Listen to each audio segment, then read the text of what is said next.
एक और चीज जो हमारी नेकियों को बर्बाद कर देने वाली है, बिदात करना। अभी आपने सुना होगा रजब की 27 तारीख को शबे मेराज मनाई जाती है। अभी मेरे एक जानने वाले का मैसेज आया, उनके यहां आज लोग रोजा रखे हुए थे। कौन सा रोजा? बोले हजारी रोजा। एक रोजा का सवाब 1000 रोजे के बराबर मिलता है। याद रखो मेरे भाई, मेराज का वाकया सच्चा वाकया है, मगर मेराज कब हुई, किस साल हुई, किस महीने में हुई, इसका कोई ऑथेंटिक प्रूफ नहीं है। इसलिए 27 रजब को मेराज की रात मनाना और उस दिन रोजा रखना और रात में नमाज पढ़ना यह बिल्कुल भी सही नहीं है, बिदात है ये। अपने मन से, अपनी मर्जी से, अपनी इच्छा से कोई काम नेकी समझ करके उसको बनाया जाए और किया जाए, इसी को बिदात कहा जाता है। और अल्लाह के नबी अपने हर खुतबे में क्या कहते थे? वकुल्लु बिदातिन ज़लाला वकुल्लु ज़लालतिन फिन्नार। हर बिदत गुमराही है और हर गुमराही जहन्नम में लेकर के जाने वाली है। अल्लाह के प्यारे नबी सल्लल्लाहु अलैहि वसल्लम ये भी फरमाते हैं, मन अहदता फी अमरिना हाज़ा मा लैसा मिन्हु फहुवा रद्द। जो हमारे दीन के अंदर नया काम निकालेगा उसका वो काम मरदूद है, उसके उस काम पर उसको कोई सवाब मिलने वाला नहीं है। बिदत करने वाला, जानते हो जो बिदात करता है बड़ा खतरनाक आदमी होता है। शराबी शराब पी रहा है, उसको समझाओगे हो सकता है वो मान जाए। जानी जिना कर रहा है, समझाओगे हो सकता है मान जाए। हराम खाने वाला हराम खा रहा है, उसको नसीहत करो हो सकता है मान जाए। मगर जो बिदात कर रहा है वो तो दीन समझ करके कर रहा है, वो तो सवाब समझ के कर रहा है, वो तो इबादत समझ के कर रहा है। इसलिए बिदाती का तौबा करना बहुत मुश्किल होता है, बड़ी खतरनाक चीज है बिदअत। और इसीलिए कयामत के दिन जब अल्लाह के प्यारे नबी सल्लल्लाहु अलैहि वसल्लम जब हौज़े कौसर का पानी अपने उम्मत के लोगों को पिलाएंगे, तो बुखारी और मुस्लिम की रिवायत है कि कुछ ऐसे भी लोग आएंगे, अल्लाह के नबी उनको हौज़े कौसर का पानी पिलाने की कोशिश करेंगे।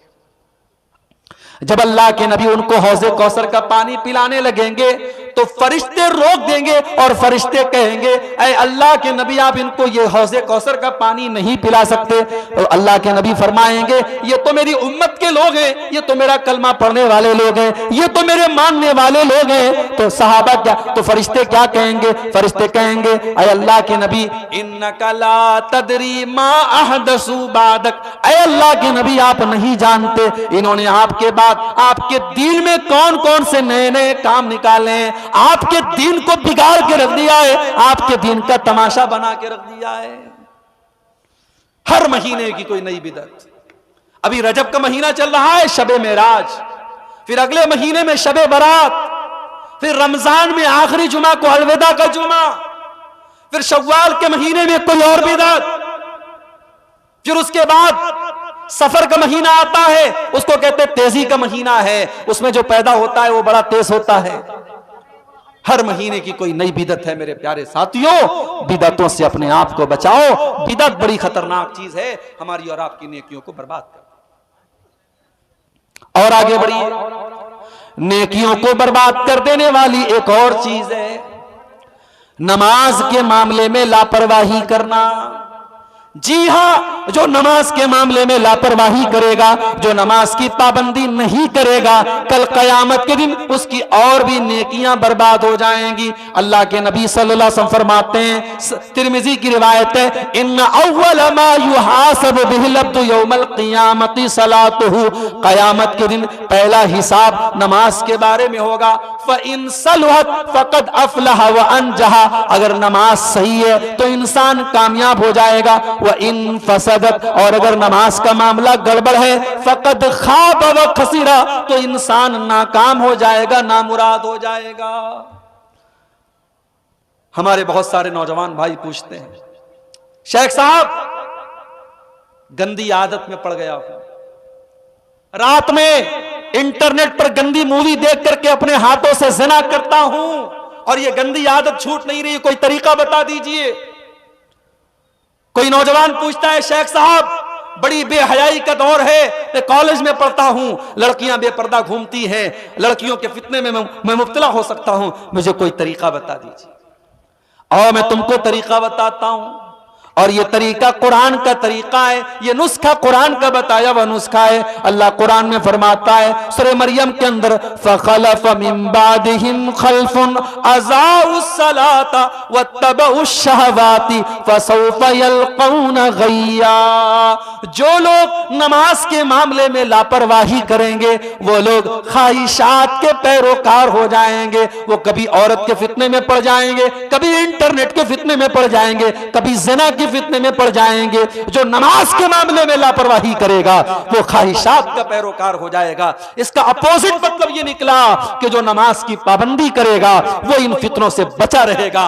मेरे नौजवान साथियों, अगर औरत के फितने से बचना चाहते हो, अगर इंटरनेट के फितने से बचना चाहते हो, अगर हाथों के ज़िना से बचना चाहते हो, नमाज की पाबंदी करो, नमाज की पाबंदी करो, इंशाअल्लाह बहुत सारी बुरी आदतें आपकी छूट जाएंगी। इसीलिए अल्लाह कुरान के 21वें पारे के शुरू में कहता है, अक़िमिस सलाता, ऐ नबी नमाज कायम कीजिए, इन्ना सलाता तन्हा अनिल फ़ाशाई वल मुनकर, बेशक ये नमाज आपको बेहयाई से और बुराई से रोकेगी। तो नमाज की पाबंदी न करने से भी इंसान की नेकियां कयामत के दिन जीरो हो सकती है। और आगे बढ़िए, शराब पीने वाला, शराब पीने वाला शराब पी करके अपनी नेकियों को खतरे में डाल रहा है। क्यों? इसलिए कि अल्लाह के नबी फरमाते हैं, मन शरिबल खमरा, जो शराब पीता है, ला यक़बलुल्लाहु सलातहु अर्बईन लैलतन, उसकी 40 दिन तक की नमाज अल्लाह कबूल नहीं करता है। जो रोज शराब पी रहा है, अब सोचो एक मर्तबा शराब पिया, 40 दिन की नमाज अल्लाह कबूल नहीं करता है। जो बराबर शराब पी रहा है वो अपनी नमाजों को बर्बाद कर रहा है, अपनी नेकियों को बर्बाद कर रहा है। शराब के और नुकसान एक तरफ, शराब की और बुराइयां एक तरफ। शराब का यही बहुत बड़ा नुकसान है कि शराब हमारी नेकियों को बर्बाद करने वाली चीज है। मेरे प्यारे साथियों, जो शराब पीता है, जो शराबी होता है, वो अपनी नेकियों को बर्बाद कर रहा है। और आगे बढ़िए, एक और चीज है जो हमारी नेकियों को बर्बाद कर देने वाली है, और वो चीज है अल्लाह के दीन का मजाक उड़ाना। कभी कभी फेसबुक के ऊपर ऐसे जोक आते हैं जिसमें जन्नत का मजाक उड़ाया जाता है, ऐसे भी जोक आते हैं जिसमें जहन्नम का मजाक उड़ाया जाता है। एक वीडियो आपने देखा होगा, लोग झूठ मूठ की दुआ कर रहे हैं, पीछे आमीन बोल रहे हैं, दुआ का लोग मजाक उड़ा रहे हैं। खबरदार, दीन का मजाक मत उड़ाना, दीन का मजाक मत उड़ाना, अल्लाह का मजाक मत उड़ाना, नमाज का मजाक मत उड़ाना, दुआ का मजाक मत उड़ाना। दीन का मजाक उड़ाने से इंसान काफिर हो सकता है और उसकी सारी नेकियां बर्बाद हो जाती हैं। अल्लाह ने फरमाया सूरह तौबा के अंदर, कुल अबिल्लाहि व आयातिही व रसूलिही कुंतुम तस्तहज़िऊन। ऐ नबी, इनसे कह दीजिए, क्या तुम अल्लाह का मजाक उड़ाते हो? क्या तुम रसूल का मजाक उड़ाते हो? क्या तुम अल्लाह की आयतों का मजाक उड़ाते हो? ला तातज़िरू, खबरदार तुम कोई बहाना न बयान करना, कोई बहाना न करना। कद कफरतुम बाद ईमानिकुम, जब तुमने अल्लाह का मजाक उड़ाया, जब तुमने रसूल का मजाक उड़ाया तो तुम तो काफिर हो गए। दीन का मजाक उड़ाने वाला काफिर हो जाता है और काफिर की सारी नेकियां बर्बाद हो जाती हैं। और एक चीज और नोट कर लो, अगर किसी को दीन पसंद नहीं है, नमाज पर तकरीर हो रही है, जलसा सुन के गया, घर जाके कह रहे यार अब्दुल गफ्फार साहब को तो खाली नमाज नजर आती है। जुमा के खुतबे में जाके सुना नमाज पर तकरीर हो रही है, घर आया बड़े गुस्से में बोला यार छोड़ो नमाज वमाज की बात। आज के दौर में देखो मुसलमान कितने परेशान हैं, इस पर कोई बात नहीं कर रहा है, लोग नमाज नमाज नमाज लगाए हैं, छोड़ो हटाओ नमाज। अगर कोई इस तरीके से बात करता है, अपने ईमान की खैर मनाए, अपने दीन की खैर मनाए। नमाज को नापसंद करने वाला और दीन को नापसंद करने वाला, उसकी भी कोई नेकी अल्लाह कबूल नहीं फरमाएगा। ज़ालिका बिअन्नहुम करिहू मा अंज़लल्लाहु फ़अहबत आमालहुम। अल्लाह कुरान में फरमाता है, जो हमारी शरीयत को नापसंद करते हैं, जिनको हमारा दीन पसंद नहीं है, उनकी सारी नेकियों को हम बर्बाद कर डालेंगे, उनकी सारी नेकियां बर्बाद हो जाएंगी। इसी तरीके से मेरे भाइयों, एक और चीज है जो हमारी नेकियों को बर्बाद करती है, और वो है हुकूकुल इबाद के मामले में लापरवाही करना। नमाज आप बिल्कुल पाबंदी से पढ़ रहे हैं, रमजान का पूरा रोजा आपने रखा है, ज़कात हर साल आप निकाल रहे हैं, मस्जिदों में बराबर चंदा दे रहे हैं, मदरसों में बराबर चंदा दे रहे हैं, हज भी आपने कर लिया है, उम्रा भी आपने कर लिया है, मगर भाई का हक मार के बैठे हैं, बहन का हक मार के बैठे। एक बेटे को जमीन जायदाद में हक दे दिया, एक बेटे को नहीं दिया। हुकूकुल इबाद के मामले में अगर आपने लापरवाही की है तो ये नमाज, ये रोजा, ये ज़कात, ये हज, ये सब बर्बाद हो सकता है मेरे प्यारे साथियों। बड़ी मशहूर हदीस है, अल्लाह के प्यारे नबी अपने सहाबा से पूछते हैं, ऐ मेरे सहाबा, ये बताओ कि मुफलिस कौन है, गरीब कौन है? सहाबा ने कहा, अल्लाह के नबी, गरीब वो है जिसके पास पैसा ना हो, माल ना हो। आपने फरमाया, मेरी उम्मत में सबसे गरीब आदमी वो होगा जो नमाज लेकर के आएगा, जो रोजा लेकर के आएगा, जो ज़कात लेकर के आएगा, जो हज लेकर के आएगा। वयाती क़द शतम हाज़ा व ज़रब हाज़ा व क़ज़फ़ हाज़ा व अकल माल हाज़ा। लेकिन किसी का माल खाया होगा, किसी पर झूठा इल्जाम लगाया होगा, किसी पर बहुतान लगाया होगा, किसी को बुरा भला कहा होगा। अल्लाह के नबी फरमाते हैं, उन सब लोगों को उसकी नेकियां दे दी जाएंगी। कोई नमाज लेके चला गया, कोई रोजा लेके चला गया, कोई ज़कात लेके चला गया, कोई उम्रा लेके चला गया, एक एक करके उसकी नेकियां खत्म हो जाएंगी। जब नेकियां खत्म हो जाएंगी और फिर भी कुछ लोग ऐसे बाकी बचेंगे जिनका हक उसने मारा है, तो अल्लाह के नबी फरमाते हैं, उनके गुनाह इसके ऊपर लाद दिए जाएंगे। सुम्मा तुरिहा फिन्नार, और फिर उसको जहन्नम के अंदर फेंक दिया जाएगा। दुनिया में था, लेकिन एक गलती की थी उसने, हुकूकुल इबाद के।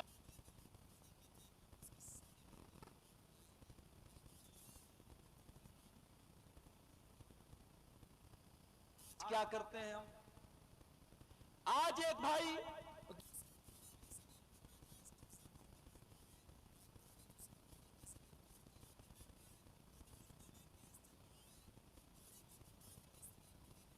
जायदाद मेरी नहीं है, फिर भी केस लड़ रहा है, उसके पास पैसा है, उसके पास पावर है, वो जजों और वकीलों के जरिए अपने पक्ष में फैसला करा सकता है।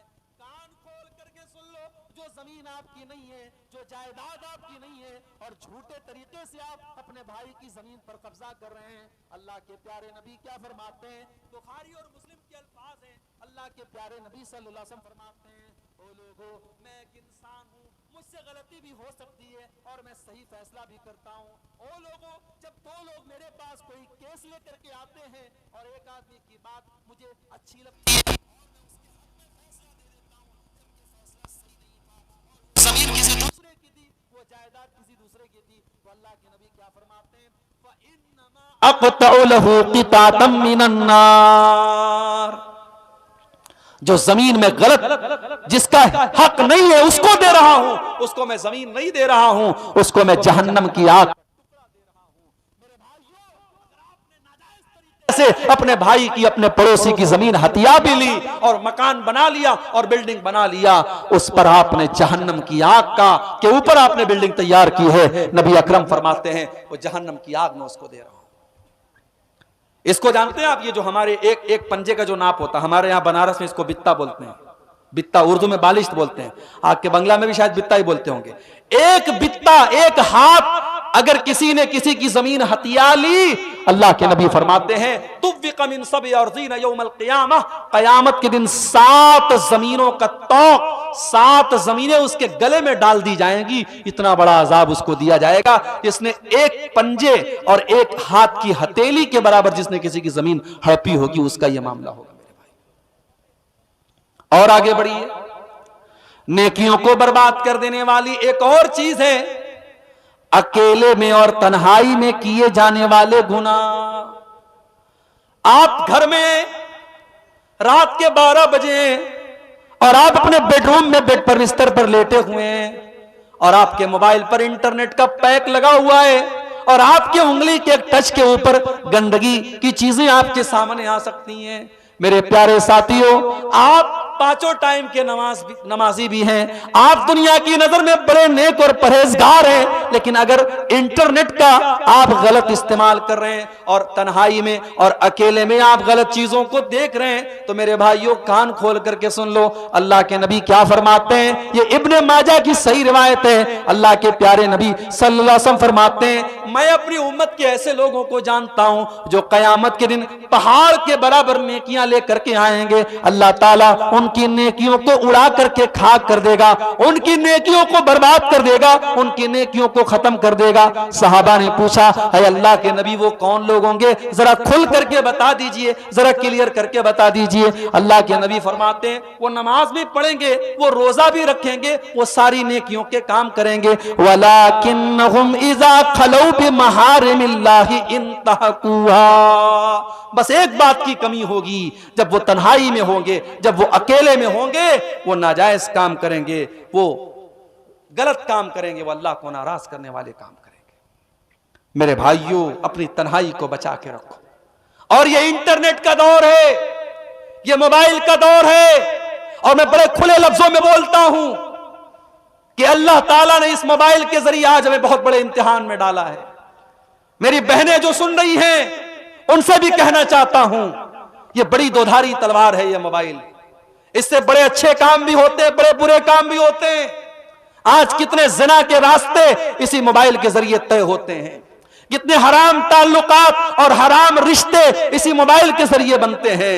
मेरे भाइयों, इस मोबाइल को अपनी नेकियों को बर्बाद करने का जरिया मत बनाओ, इस मोबाइल को अपनी नेकियों को नष्ट करने का जरिया मत बनाओ। कहीं ऐसा ना हो कि ये छोटा सा मोबाइल आपके रोजे को बर्बाद कर दे, आपकी नमाज को बर्बाद कर दे, आपकी ज़कात को बर्बाद कर दे, आपके दान खैरात को बर्बाद कर दे। इसको अपनी नेकियों की बर्बादी का जरिया मत बनाओ मेरे भाइयों।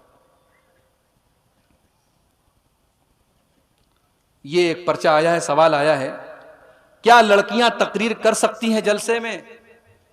अगर लड़कियां छोटी हैं, 8-10 साल तक की लड़कियां हैं, अभी नाबालिग हैं, तो ठीक है, वो तकरीर कर सकती हैं। लेकिन बड़ी बड़ी लड़कियां हैं जो बनात के इदारों में पढ़ रही हैं और वो माशाअल्लाह पूरे नकाब में आ रही हैं और पब्लिक के सामने तकरीर कर रही हैं, इसको हम नाजायज या हराम तो नहीं कहते, लेकिन ये बेहतर नहीं है, ये मुनासिब नहीं है। औरत को इस तरीके से पब्लिक प्लेटफॉर्म पर दावत और तबलीग करने का हुक्म नहीं दिया गया। औरत को अपने दायरे में, औरतों के दरमियान तबलीग करने का हुक्म दिया गया है। इसलिए आजकल बहुत सारी औरतें आप देखिए यूट्यूब पर, फेसबुक पर फतवा दे रही हैं, और इतने गलत सलत फतवे की अल्लाह की पनाह, और ऐसे ऐसे मसाइल बयान कर रही हैं जो हमारे बड़े बड़े उलमा बयान नहीं करते, मारे शर्म के, जिनको आमतौर से बयान नहीं किया जाता, वो मजे ले लेके बयान कर रही हैं। साहब, मर्दों और औरतों के जो प्राइवेट मसाइल है, मियां बीवी के जो प्राइवेट मसाइल है, ये आलिमा लोग बड़ी बड़ी बुर्का पहन करके आ रही हैं और नकाब में चेहरा छुपा हुआ है और साहब वो मसला बयान कर रही हैं। तो ये बिल्कुल भी मुनासिब नहीं है। और आजकल एक नया ट्रेंड चला है, इस्लामिक स्कूल है साहब, इस्लामिक स्कूल है, इस्लाम पढ़ाया जाता है वहां, और एनुअल फंक्शन होता है, सालाना प्रोग्राम होता है, तो एक्शन के नाम पे लड़कियां नाच रही हैं। उसको डांस नहीं कहते, उसको एक्शन कहते हैं। अब कोई नज़्म पढ़ी जा रही है, 5-5 लड़कियां एक्शन कर रही हैं, नाच रही हैं। माफ करना मेरे भाई, डांस का नाम एक्शन रख देने से वो हलाल नहीं हो जाएगा। जो चीज गलत है वो गलत ही रहेगी। और बड़े अफसोस की बात, अब बड़े बड़े अच्छे अच्छे इस्लामिक स्कूलों में ये काम हो रहा है। मेरे भाइयों, एक चीज और है कि लड़की भागकर शादी करती है, फिर बाद में वालिदैन कबूल करते हैं। जाहिर है, लड़की अगर भाग करके शादी कर रही है तो 2 कंडीशन हो सकती है। अगर वो किसी मुसलमान ही से कर रही है, तो अब वो वालिदैन के सामने अगर पहले प्रस्ताव आया था और मान लीजिए लड़की ने वालिदैन से कहा था मैं फला लड़के से शादी करना चाहती हूं, और लड़का सही था, लड़का दीनदार था, तो मैं वालिदैन से कहना चाहूंगा कि कहीं कहीं आप जिद से काम ना लें। अगर लड़की किसी लड़के को पसंद करती है, इस्लाम का कॉन्सेप्ट नहीं है, इस्लाम का तसव्वुर नहीं है, मगर हम जानते हैं ये बेपर्दगी का माहौल है। स्कूल, कॉलेज, यूनिवर्सिटी में बहुत कुछ होता है। अगर लड़की ने घर में आके कह दिया मैं फला लड़के से शादी करना चाहती हूं, और वो लड़का दीन के एतबार से कोई गड़बड़ लड़का नहीं है, तो लड़की के वालिदैन को चाहिए कि उससे शादी कर दें। और अगर वाकई में लड़का गड़बड़ है लड़का दीनदार नहीं है तो लड़की को समझाएं, और फिर लड़की को चाहिए कि माँ बाप के फैसले के आगे सर झुका दे। लड़की के लिए जायज नहीं है कि वो माँ बाप की इजाजत के बगैर शादी करे। और अगर लड़की किसी गैर मुस्लिम के साथ फरार होती है और फिर आती है और वालिदैन कबूल करते हैं, नहीं करना चाहिए उस लड़की को कबूल जब तक वो दोबारा उस लड़के से रिश्ता तोड़ करके इस्लाम में दाखिल ना हो। लड़की के वालिदैन को उस लड़की को कबूल नहीं करना चाहिए, क्योंकि वो ज़िना भी कर रही है और वो उसने इस्लाम को छोड़ करके जो मुर्तद हुई है बहुत बड़ा गुनाह किया है। ऐसी सूरत में तो लड़की के वालिदैन को बिल्कुल भी कबूल नहीं करना चाहिए। इसी तरीके से मेरे भाइयों, इस पर्चे में एक सवाल आया है, जहेज के बारे में बताइए। बताने की जरूरत नहीं है, आप समझदार हैं, अक्लमंद के लिए इशारा काफी है। आज आप इतने भोले मत बनिए कि आपको जहेज के बारे में बताना पड़े। इस्लाम का बड़ा सीधा सीधा कॉन्सेप्ट है। लड़की के माँ बाप को इस्लाम ने हर किस्म के बोझ से आजाद रखा है। न लड़की के बाप को अपनी लड़की की शादी पर उसको जहेज देने की जरूरत है, न लड़की के बाप को लंबी चौड़ी दावत देने की जरूरत है। लड़की के बाप को इस्लाम ने हर बोझ से मुक्त रखा है। वो तो बेचारा खुद अपनी बेटी की शादी कर रहा है, अपनी जिंदगी भर की कमाई आपके हवाले कर रहा है। मेरे नौजवान भाइयों, अगर जर्रा बराबर भी आपके अंदर शर्म है, हया है, गैरत है, तो जाओ और अपने वालिदैन से कह दो हमें भीख में मिली हुई कार और भीख में मिली हुई बाइक नहीं चाहिए। हम अपने कुव्वते बाजू से बाइक भी खरीदेंगे और कार भी खरीदेंगे, और जब तक ताकत नहीं है हम ससुराल की मसरी का इंतजार नहीं करेंगे। मामूली सी चारपाई पर लेट लेंगे, मगर हम जहेज नहीं लेंगे। लड़कों से गुजारिश करता हूं, ये गट्स अपने अंदर पैदा करो, ये ताकत अपने अंदर पैदा करो। और मैं खास तौर से अपनी मां से कहना चाहता हूं, लालच मत करो। अपने बेटे की शादी, देखो लड़की वाले की मजबूरी हो सकती है, लड़के वाले की कोई मजबूरी नहीं होती है। तो बहुत सारे लड़के वाले कहते हैं अरे लड़की का बाप खुशी से दे रहा है तो हमने ले लिया। नहीं, आप सख्ती से मना कर दें, नहीं देना है आपको कुछ, हम सब इंतजाम कर लेंगे। जब इस तरीके से 10, 15, 20 नौजवान जब शुरुआत करेंगे इंशाअल्लाह, तो समाज में इससे मेरे भाइयों एक इनकलाब आएगा। और जलसे वालों ने मुझसे ये गुजारिश की है, चंदा जो है बहुत कम हुआ है, आप लोग चंदे पर भी थोड़ा तवज्जो दें। आप जानते हैं प्रोग्राम चंदे के लिए हो रहा है, ताउन के लिए हो रहा है। अगर आप इसमें ताउन नहीं करेंगे, इतना खर्चा कर करके और इतनी मेहनत के बाद और महीनों से इस जलसे की तैयारी हुई है, और उसके बाद भी अगर जो है आप चंदे के लिए तवज्जो नहीं देंगे मेरे भाइयों, तो ये बहुत अफसोस की बात है। हर साइल से गुजारिश है को अपने सवाल के बाद अपना नाम लिखा करें। साइल यानी सवाल करने वाला, सवाल करने के बाद जो है वो नीचे अपना नाम लिख दे।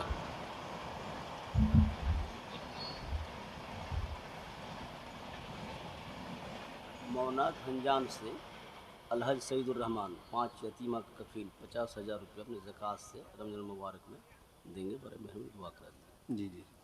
और जमिया हाजा के नायब सेक्रेटरी एक 50-60 की बी कार्ड दीजिए देंगे, जिनकी कीमत लगभग 5-6 लाख रुपये है इंशाअल्लाह। हजरात, अब तकरीर मेरी आखिरी मोड़ पर है। ये 1-2 सवालात हैं और उसके बाद 1-2 ऐलान है, सुनने उसके बाद आप आराम से जाएंगे। एक मऊनाथ भंजन से हाजी सईदुर रहमान साहब हैं, उन्होंने इस मदरसे की 5 यतीम बच्चियों की जो है फीस तकरीबन 50,000 रुपये अपनी ज़कात से उन्होंने रमज़ानुल मुबारक में देने का वादा किया है। अल्लाह ताला हाजी साहब के इस चंदे को कबूल फरमाए, उनके माल में बरकत अता फरमाए, उनको मजीद दीन की खिदमत करने की तौफीक अता फरमाए। और इसी तरीके से दूसरा ऐलान ये है कि इस मदरसे के नायब सेक्रेटरी साहब, उन्होंने वो एक डीजे दे रहे हैं 50 KB का, जिसकी कीमत लगभग 5-6 लाख रुपया है। अल्लाह ताला इन मौसूफ के इस चंदे को कबूल फरमाए, उनके माल में और उनके अहल वयाल में बरकत अता फरमाए। मेरे भाइयों, एक सवाल ये आया है कि गुल गुटखा और खैनी का क्या हुक्म है। देखिए, गुल गुटखा और खैनी का हुक्म वही है जो इस्लाम का बड़ा सिंपल सा फार्मूला है, ला ज़रर वला ज़रारा, कि हमें अपने आप को भी नुकसान नहीं पहुंचाना है और दूसरे को भी नुकसान नहीं पहुंचाना है। जिस चीज से हमारी जात को नुकसान पहुंचे वो चीज हराम है। अब गुटखा के अंदर नशा है कि नहीं है, गुल के अंदर नशा है कि नहीं है, खैनी के अंदर नशा है कि नहीं, वो एक अलग मैटर है। नशा न भी हो, जो चीज हमारे जिस्म के लिए, हमारे शरीर के लिए हानिकारक है, हमारे लिए नुकसानदेह है, वो हराम है। सीधी सी बात है, उसमें कोई अगर मगर हमको नहीं करना चाहिए। मेरे प्यारे साथियों, हम बात कर रहे थे कि कौन सी ऐसी चीजें हैं जो हमारी नेकियों को बर्बाद कर देती हैं। दो तीन चीजें और सुना करके बात खत्म करता हूं। दिल में किसी के खिलाफ कीना रखना, दिल में किसी के खिलाफ अगर कीना कोई रखता है, यह चीज भी उसकी नेकियों को बर्बाद कर देती है। अल्लाह के प्यारे नबी फरमाते हैं, जुमेरात के दिन और सोमवार के दिन जन्नत का दरवाजा अल्लाह ताला खोल देता है और फरिश्तों से कहता है, जाओ, जो मेरा मुवहिद बंदा है, जो मेरे साथ शिरक नहीं करता है, जाओ, मैं ऐलान करता हूं, ऐ फरिश्तों, मैं ऐलान करता हूं, मैं उसकी मगफरत कर रहा हूं, मैं उसको माफ कर रहा हूं, मगर दो लोगों की मगफरत नहीं करूंगा, दो लोगों को माफ नहीं करूंगा। कौन दो लोग? जिन्होंने एक दूसरे से लड़ाई की है, एक दूसरे के खिलाफ दिल में कीना रखा है। अल्लाह ताला फरिश्तों से कहता है, अनज़िरू हाज़ैनि हत्ता यस्तलिहा, जब तक ये दोनों सुलह ना कर लें, इनको जो है इनकी मगफरत ना की जाए। मेरे भाइयों, आप हजरात, ये जलसे की तहजीब और उसकी जो है सकाफत के खिलाफ बात है। मैं मानता हूं मौसम ठंडा है, हवा ठंडी चल रही है, लेकिन ये आखिरी मोड़ है।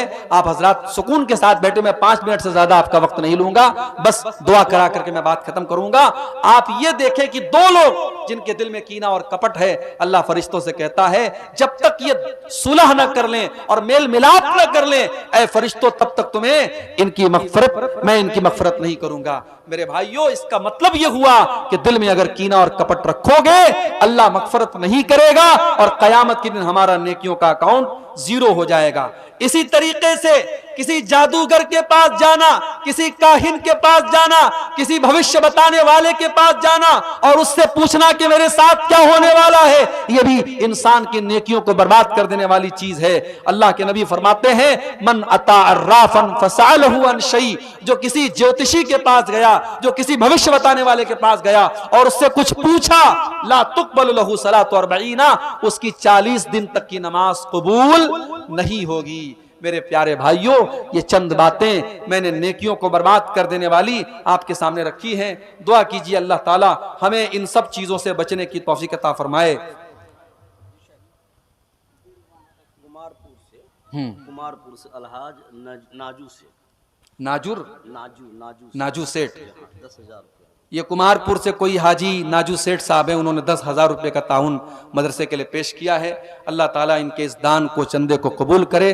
अल्लाह उनके माल में, उनके अहल वयाल में बरकत अता फरमाए। मेरे भाइयों, सवालात तो आते रहेंगे, सवालात की कोई सीमा नहीं है। आखिरी सवाल ये है कि जलसे में सम्मिलित दुआ करना कैसा है। देखिए, अगर एक तरीका ये है कि भाई तकरीर करने वाला दुआ कर रहा है, लोग आमीन कह रहे, उसमें तो कोई हर्ज की बात नहीं है, लेकिन बाकायदा दुआ करने वाला भी हाथ उठाए और सब लोग भी हाथ उठा के दुआ करें, तो बहरहाल ये तरीका चूंकि अल्लाह के नबी से साबित नहीं है, इससे हम सबको परहेज करना चाहिए। हमें सुन्नत के मुताबिक ही जिंदगी गुजारनी चाहिए। मेरे प्यारे साथियों, हम दुआ करते हैं अल्लाह ताला से हमारी इस हाजिरी को कबूल फरमाए। हम सबको, क्या नाम है दादा? मरहूम दुलाल सेठ साहब हैं, उनका ये पोता है।